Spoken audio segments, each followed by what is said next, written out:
الحمدللہ رب العالمین والصلاة والسلام علی سید الانبیاء والمرسلین اما بعد فاعوذ باللہ من الشیطان الرجیم بسم اللہ الرحمن الرحیم وَأَحْسَنُ مِنْكَ لَمْ تَرَ قَطُّ عَيْنِي وَأَجْمَلُ مِنْكَ لَمْ تَلِدِ النِّسَاءُ خُلِقْتَ مُبَرَّأً مِنْ كُلِّ عَيْبٍ كَأَنَّكَ قَدْ خُلِقْتَ كَمَا تَشَاءُ فِدَاكَ أُمِّي وَأَبِي یا رسول اللہ صلی اللہ علیہ وآلہ وسلم۔ دیکھنے والی آنکھوں کو، سننے والے کانوں کو، اور خصوصاً مشرق و مغرب، شمال و جنوب میں بسنے والے اہل حق، اہل مسلم اور تمام عاشقان رسول صلی اللہ علیہ وآلہ وسلم کی بارگاہ میں السلام علیکم ورحمۃ اللہ وبرکاتہ۔ ناظرین اکرام، میں ہوں قاری محمد عمر عربی قادری اور آپ دیکھ رہے ہیں دبنگ نیوز کے سکرین پر ماہ رمضان المبارک کی خصوصی ٹرانسمیشن شان رمضان عمر عربی کے ساتھ۔ یقیناً آپ نے ماہ رمضان المبارک عشرہ مغفرت کی ایک اور سحر کو خوش آمدید کہتے ہوئے اس وقت اللہ کی جو رحمتوں کا نزول ہوتا ہے، اس وقت اللہ کی جو برکتوں کا نزول ہوتا ہے، آپ نے ان کو سمیٹا ہوگا اور ایک خوشیوں کے ساتھ، پیار کے ساتھ ماہ رمضان المبارک کی ایک اور سحر کو خوش آمدید کہتے ہوئے اس وقت جو فیوز و برکات ہوتے ہیں آپ نے ان کو اکٹھا کیا ہوگا۔ ناظرین اکرام، پروگرام شان رمضان کے مہمان ہمارے درمیان تشریف فرما ہیں، تو آئیے ان کی جانب بڑھتے ہیں کہ ان کا ماہ رمضان المبارک کیسا گزر رہا ہے۔ تو میرے ساتھ تشریف فرما ہے علامہ محمد سفیان رضا قادری صاحب اور اس جانب تشریف فرما ہے حافظ محمد اسرار عطاری صاحب۔ آئیے ان کی طرف بھی بڑھتے ہیں کہ ماہ رمضان المبارک ان کا کیسا گزر رہا ہے۔ السلام علیکم ورحمۃ اللہ۔ وعلیکم السلام ورحمۃ اللہ۔ علامہ صاحب کیسے ہیں آپ؟ بس اللہ کا کرم ہے الحمدللہ۔ کیسا ماہ رمضان المبارک گزر ہے؟ یہ اللہ کی رحمتوں کا مہینہ ہے تو بڑے اس کے کرم ہے، بہت اعلیٰ اور شان سے ماشاءاللہ۔ یقیناً ماہ رمضان المبارک خوشیوں کا مہینہ ہے، اپنے دامن میں بہت ساری خوشیاں رکھتا ہے، اپنے دامن میں بہت ساری برکتیں رکھتا ہے اور ہمیں گھر گھر آ کر ان برکتوں سے مالا مال کر کر ہم سے رخصت ہو جاتا ہے۔ تو ادھر حافظ محمد اسرار عطاری صاحب تشریف فرما ہے، ان کی طرف بڑھتے ہیں کہ ماہ رمضان المبارک کو کیسا فیل کر رہے ہیں۔ السلام علیکم ورحمۃ اللہ۔ وعلیکم السلام ورحمۃ اللہ۔ حافظ صاحب کے کیسی مزاج ہے آپ کے؟ جی الحمدللہ۔ کیسا ماہ رمضان المبارک گزر ہے؟ بہت زبردست گزر۔ ماشاءاللہ، یقیناً جو ہے یہ سبھی مومنوں کے دل جو ہے وہ خوش ہو جاتے ہیں۔ ناظرین اکرام، ہم اپنے پروگرام شان رمضان میں ہمیشہ کی طرح سب سے پہلے شامل کریں گے آقا صلی اللہ علیہ وآلہ وسلم کی بارگاہ میں ہدیہ عقیدت، اور کیونکہ نعت سرور کے لیے ہے، گفتگو شعور کے لیے ہے، اور یقیناً جب روزہ رکھا ہو اللہ کی رضا کے لیے، اللہ کی خوشنودی حاصل کرنے کے لیے، تو پھر جب آقا کریم صلی اللہ علیہ وآلہ وسلم کی نعت سنی جائے اس وقت جو لطف ہوتا ہے وہ اور بھی دو بالا ہو جاتا ہے۔ یقیناً یہ کرم ہوتا ہے، یہ رحمت ہوتی ہے اور انسان کے دل کی کیفیت بدل جاتی ہے۔ تو آئیے میں آپ صاحب سے ہی گزارش کروں گا کہ ایک خوبصورت کلام سے ہمارے دلوں کو منور فرمائے۔ حضور سبحان اللہ۔ ایسا کوئی انتظام ہو جائے، سبحان اللہ سبحان اللہ۔ حضور ایسا کوئی انتظام ہو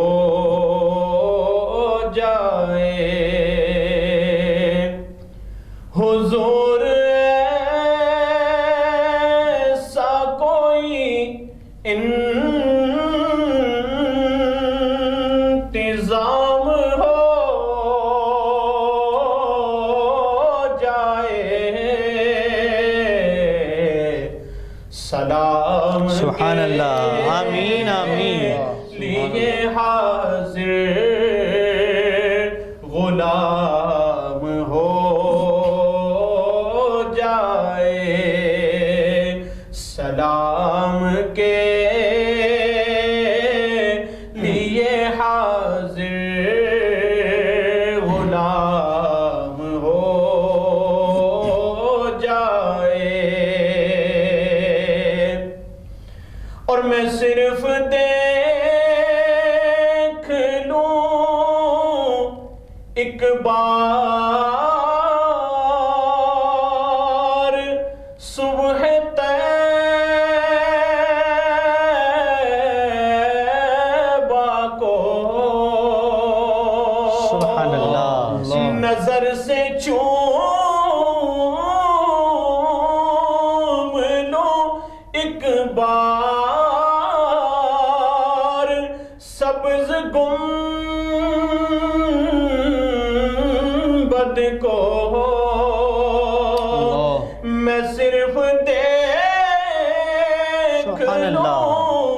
ایک بار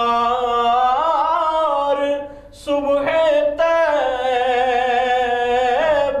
کو بلا سے پھر میری دنیا میں شام ہو جائے، بلا سے پھر میری دنیا میں شام ہو جائے۔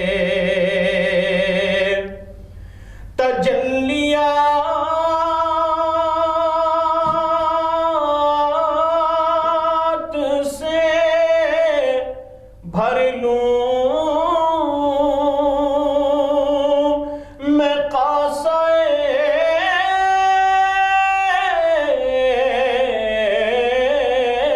دل و جان، تجلیات سے بھر لوں میں کعبہ دل و جان، تجلیات سے بھر لوں سبحان اللہ، سبحان اللہ، میں کعبہ دل و جان، کبھی جو ان کی گلی میں قیام سبحان اللہ۔ ہو جائے، حضور آپ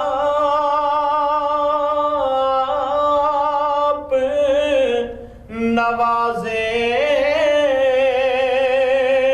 تو بات بنتی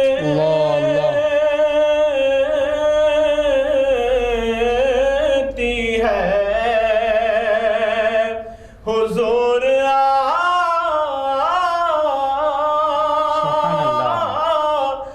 نوازے تو بات بنتی ہے، حضور آپ جو کہہ دیں تو کام ہو جائے، سلام کے لیے حاضر غلام ہو سبحان اللہ، جائے۔ سبحان اللہ، ماشاء اللہ۔ یقیناً حافظ صاحب نے بہت خوبصورت کلام پڑھا۔ ہر عاشق کی ہی اگر شام مدینے میں ہو جائے تو کیا کہنے۔ علامہ صاحب یقیناً جب عشاق کی باری آ جائے کیا بات ہے۔ تو آپ صاحب کبھی مدینہ پاک بھی جانا ہوا؟ جی الحمدللہ، زندگی میں ایک دفعہ حاضری کا شرف حاصل۔ ماشاء اللہ۔ تو کیسا پھر ادھر چل کے فیل ہوتا ہے؟ وہاں کے جناب پرکیف نظارے ہیں، وہ مولانا محمد رضا علی صاحب فرماتے ہیں نا کیسے وہاں کے دن ہیں، کیسی وہاں کی رات۔ سبحان اللہ، انہیں پوچھ لو نبی کا جو مدینہ دیکھا ہے۔ سبحان اللہ، سبحان اللہ۔ تو اگر یہ گنگنا گئے آپ اگر سن میں پڑھیں تو مائک لیجیے۔ کیسے وہاں کے دن ہیں، اللہ، کیسی وہاں کی راتیں، کیسے وہاں کے دن ہیں، کیسی وہاں کی سبحان اللہ۔ راتیں، انہیں پوچھ لو نبی کا، انہیں پوچھ لو نبی کا جو مدینہ دیکھ آئے۔ سبحان اللہ، سبحان اللہ۔ یقیناً ناظرین وہ احباب خوش نصیب ہیں جو مدینہ پاک کی حاضری کے لیے سرکار علیہ الصلاۃ والسلام ان کو اپنے قدموں میں بلا لیتے ہیں اور ان کو گنبد خضرا کے دیدار بھی نصیب ہوتے ہیں اور ادھر رہنا، ادھر کے لمحات بھی نصیب ہوتے ہیں۔ آئیے ناظرین، ہم اپنے پروگرام کی طرف بڑھتے ہیں، جیسے کہ ہم ایک اچھے اور بہت سارے اہمیت والے ٹاپک کے ساتھ لے کر آپ کی بارگاہ میں حاضر خدمت ہوتے ہیں۔ تو آج کا ٹاپک ہے ہمارا نماز۔ جیسا کہ ماہ رمضان المبارک ہمارے درمیان تشریف لایا، میرے آقا صلی اللہ علیہ وآلہ وسلم معراج پر تشریف لے کر گئے۔ نماز اور ماہ رمضان المبارک کا تحفہ اللہ کی جانب سے آقا علیہ الصلاۃ والسلام کو ملا ہے۔ آج ہم روزے تو رکھ رہے ہیں، ماہ رمضان المبارک کی قدر تو کرتے ہیں، تو کیا پورا سال ہم نماز کی بھی پابندی کرتے ہیں کہ نہیں؟ اور جس کے بارے میں کل قیامت کے دن سب سے پہلے سوال ہوگا وہ بھی ہے نماز۔ جب ہم نماز میں کوتاہی کرتے ہیں تو کیا ہم پھر اپنا قیامت کے دن جو ہے وہ کیسے جو ہے اس وقت کی نزاکت کا سامنا کر پائیں گے؟ تو انشاءاللہ اسی کے اباؤٹ جو ہے وہ ہم علامہ صاحب سے گفتگو کرتے ہیں کہ نماز کے بارے میں، اور یقیناً ہم سب کو چاہیے اللہ ہم سب کو 5 وقت کی نماز پابندی کے ساتھ پڑھنے کی توفیق عطا فرمائے۔ تو علامہ صاحب، سب سے پہلے میں آپ سے یہ عرض کرنا چاہوں گا کہ نماز کے بارے میں کچھ ایسا اور کچھ اہمیت بتا دی جائے تاکہ جن سے لوگوں کے دل میں اور جو ہے وہ اس کی تڑپ پیدا ہو جائے۔ بسم اللہ الرحمن الرحیم۔ سب سے پہلے میں آپ کا شکر گزار ہوں کہ آپ نے مجھے مدعو کیا۔ اللہ رب العزت آپ کی اس کاوش کو قبول فرمائے، آمین آمین جی۔ تو حضور نبی کائنات صلی اللہ تعالیٰ علیہ وبارک وسلم کی صلی اللہ علیہ بہت سی احادیث مبارکہ بھی نماز کی فضیلت پر من جملہ بھی ہیں اور علیحدہ علیحدہ بھی ہیں۔ ایک ایک نماز کے والے سے فجر، ظہر، عصر، مغرب، عشاء اور اکٹھی فضیلتیں بھی موجود ہیں، نماز کے وقتوں پر بھی موجود ہیں، اور قرآن کی مختلف آیات میں بھی نماز کا حکم جو ہے وہ ارشاد فرمایا گیا۔ 750 سے زائد مرتبہ، جیسا کہ تقریباً مختلف مطلب ہے کہ اقوال ہیں اس میں، جیسے اللہ رب العزت نے ارشاد فرمایا وَأَقِيمُوا الصَّلَاةَ وَآتُوا الزَّكَاةَ وَارْكَعُوا مَعَ الرَّاكِعِينَ۔ اسی طرح سورہ بقرہ میں یہ ارشاد فرمایا إِنَّ الَّذِينَ آمَنُوا وَعَمِلُوا الصَّالِحَاتِ وَأَقَامُوا الصَّلَاةَ وَآتَوُا الزَّكَاةَ لَهُمْ أَجْرُهُمْ عِندَ رَبِّهِمْ وَلَا خَوْفٌ عَلَيْهِمْ وَلَا هُمْ يَحْزَنُونَ۔ بے شک وہ لوگ جو ایمان لائے اور نیک عمل کیے تو ان کے لیے کیا ہے، نماز ادا کی، زکوٰۃ ادا کی، تو ان کے لیے کوئی خوف نہیں ہے اور نہ وہ غمگین ہوں گے، ان کے لیے عظیم اجر ہے۔ یہ کیوں ہے؟ اللہ رب العزت کی بارگاہ میں حاضر ہوئے، بندہ دنیا دار کی بارگاہ میں جائے، کسی امیر ترین کی بارگاہ میں جائے، دنیا کی کسی بادشاہ کی پاس جائے تو وہاں سے بندہ خالی نہ لوٹے تو دل میں خوشی ہوتی ہے۔ تو جو بادشاہوں کا بھی بادشاہ جب اس کی بارگاہ میں جائے تو دامن خالی نہیں رہتا۔ سبحان اللہ۔ یقیناً ناظرین، جیسا کہ قرآن مجید میں آقا علیہ الصلاۃ والسلام کی احادیث مبارکہ سے نماز کی اہمیت کے بارے میں بتایا جاتا ہے، جیسے علامہ صاحب نے فرمایا کہ جب بندہ اپنے خالق و مالک کی چوکھٹ پہ آ جاتا ہے پھر اس کا دامن جو ہے وہ خالی نہیں رہتا، جو بھی مانگتا ہے اسے عطا کر دیا جاتا ہے۔ تو بہت سارے خوش نصیب ہیں جو نماز کے ساتھ ساتھ جب ماہ رمضان المبارک ہمارے درمیان تشریف لاتا ہے تو جو لوگ تہجد نہیں ادا کر سکتے ان کے دل میں بھی ایک خوشی سی ہوتی ہے، ایک لہر ہوتی ہے، انہیں بھی وقت مل جاتا ہے نماز تہجد ادا کرنے کا۔ تو آئیے اس کے اباؤٹ بھی علامہ صاحب سے سوال کرتے ہیں۔ علامہ صاحب، میں عرض کرنا چاہوں گا تہجد کے بارے میں آپ کیا ارشاد فرمائیں؟ تہجد کے بارے میں حضور نبی کائنات صلی اللہ تعالیٰ علیہ وبارک وسلم کی یہ بھی ایک پسندیدہ نماز ہے۔ سبحان اللہ۔ اور فرض نمازوں کے بعد نوافل میں جس کی فضیلت ہے وہ نماز تہجد ہی ہے۔ سبحان اس کی رات کے پچھلے پہر میں بندہ اٹھے، 2 رکعت سے لے کر 12 تک روایات ملتی ہیں، 2 بھی ہیں، 4 بھی ہیں، 8 بھی ہیں اور 12 تک کی روایات ملتی ہیں۔ حضور نبی کائنات صلی اللہ تعالیٰ علیہ وبارک وسلم مسلسل اس پر عمل کرتے رہے، یعنی اس کو ادا کرتے رہے، اور ازواج مطہرات امہات المؤمنین رضی اللہ تعالی عنہن بھی اس پر عمل کرتی رہی، اور حضور نبی کائنات صلی اللہ تعالیٰ علیہ وبارک وسلم کے اصحاب کا بھی اس پر عمل رہا، اور امت کے علماء کرام، اولیاء کرام، محدثین، مفسرین کا بھی اس پر عمل رہا۔ اور صوفیاء فرماتے ہیں کہ جو بندہ تہجد پابندی سے ادا کرتا ہے اس کے چہرے پر اللہ رونق عطا فرماتا ہے، نور جو ہے وہ اس کے چہرے پر اچھل اچھل کے نور اس کے چہرے پر جو ہے وہ ابھر ابھر کے سامنے آتا ہے کہ یہ بندہ اللہ کی بارگاہ میں پچھلے پہر جب اللہ کی رحمت آوازیں دے رہی ہوتی ہے، اللہ رب العزت آسمان دنیا پر نزول فرماتا ہے تو اور فرما رہا ہوتا ہے کہ ہے کوئی مانگنے والا میں اسے عطا کروں، ہے کوئی بخشش طلب کرنے والا۔ علامہ صاحب، میں یہ آپ کا وہ خاص وقت ہے، وہ خاص وقت ہے جب اللہ کی رحمت جو ہے وہ بندے کو خود جو ہے آوازیں دے رہی ہوتی ہیں ماشاءاللہ. ایک تو ہے کہ بندہ خود سوال کر، اس وقت اللہ کی رحمتیں خود بلا رہی ہیں کہ سبحان میرے اللہ. بندے آپ ہے میری کوئی چوکھٹ پہ آ جاؤ. سبحان اللہ. میرے پاس آ جاؤ. ہے کوئی بخشش طلب کرنے والا، ہے کوئی رزق طلب کرنے والا، تو اس وقت کوئی رزق مانگے تو اللہ رزق وسیع عطا فرماتا ہے. رزق کی فروانی جو ہے، کوئی اولاد کے لیے دعائیں مانگے اللہم ربی حب لی من الصالحین، تو اللہ رب العزت مالا مال فرما دیتا ہے. سبحان اللہ. اولاد کی کثرت عطا فرما سبحان دیتا ہے. اللہ. سبحان اسی طرح اللہ. بندہ کاروبار مانگے تو اللہ کاروبار عطا فرماتا ہے، اور صرف کاروبار نہیں، کاروبار میں برکتیں عطا فرما دیتا ہے. علامہ صاحب یقیناً جو ہے ماہ رمضان المبارک جب آتا ہے پھر تو اور مقبولیت کی گھڑیاں جو ہیں وہ اور بڑھ جاتی ہیں، اور جو بھی مانگا جائے پھر اس میں برکت بھی ہوتی ہے. اور کیونکہ یہ ماہ رمضان المبارک جب آتا ہے یہ اپنے اندر بہت ساری برکتیں لے کر آتا ہے، یہاں تک کہ روزہ دار اگر روزہ رکھتا ہے، رکھ کر وہ سو جاتا ہے، وہ بھی سونا اس کے لیے ثواب ہے. اگر جاگتا ہے، سحر کرتا ہے، افطار کرتا ہے، وہ بھی اس کے لیے ثواب کا کام ہے. تو یقیناً یہ نماز تہجد جو ہے بڑی اہمیت کی جو ہے وہ حامل ہے. یہ رمضان المبارک کا مہینہ ہے، نماز پڑھنا تو ویسے بھی عبادت، ہاں نفل ہو، فرض ہو، سنت ہو، کوئی بھی نماز ہو وہ عبادت ہے. اشراق ہو، چاشت ہو، نماز تراویح ہو، عبادت ہے. لیکن رمضان میں بندہ سحری کرتا ہے، افطاری کے انتظار تک جو ہے وہ افطاری کرنا کیونکہ سنت ہے، عبادت ہے. سارا دن اس کا سونا ہو تو وہ بھی عبادت ہے. سبحان اور اللہ. ایک نماز سے دوسری نماز تک، ایک جمعہ سے دوسرے جمعہ تک، کیونکہ جمعہ بھی نماز ہے. پتہ چلا ایک نماز سے دوسری نماز تک حضور کے فرمان کے مطابق صلی اللہ علیہ وسلم حضور نے فرمایا ایک نماز سے دوسری نماز تک گناہوں کا کفارہ ہے. اگر بندہ کبیرہ گناہ نہ کرے تو اللہ رب العزت چھوٹے موٹے جو گناہ ہوتے ہیں ایک نماز کے بعد جو دوسری نماز کے وقت ہے اس کے دوران جو بندہ انتظار کرتا ہے کہ کب میں اپنے مالک کی بارگاہ میں حاضر ہوں گا، کب اس کی چوکھٹ پر اپنا سر جھکا دوں گا، اللہ رب العزت اس کے توفیل اپنے کرم سے اس کے صغیرہ گناہوں کو معاف فرما دیتا ہے. سبحان اللہ. یہ اس کے کرم کے بغیر، کیونکہ اس نے خود قرآن میں ارشاد فرمایا ان اللہ غفور الرحیم، میں جو ہے وہ اللہ رب العزت بڑا غفور الرحیم ہے. اسی طرح فرمایا انہ هو التواب الرحیم، توبہ کو قبول فرمانے والا ہے. اسی طرح قرآن پاک میں ارشاد فرمایا ان اللہ علی کل شیء، ہر چیز پر قادر ہے. فَإِذَا سَأَلَكَ عِبَادِي عَنِّي فَإِنِّي قَرِيبٌ، اے محبوب جب آپ سے میرے بندے میرے بارے میں پوچھے تو بتا دیں کہ میں قریب ہوں. سبحان اللہ. اللہ رب شاہ رگ سے زیادہ قریب، یہ مطلق ہے. اللہ رب العزت ہر اپنے جس کو اس نے پیدا فرمایا شاہ رگ سے بھی زیادہ قریب ہے.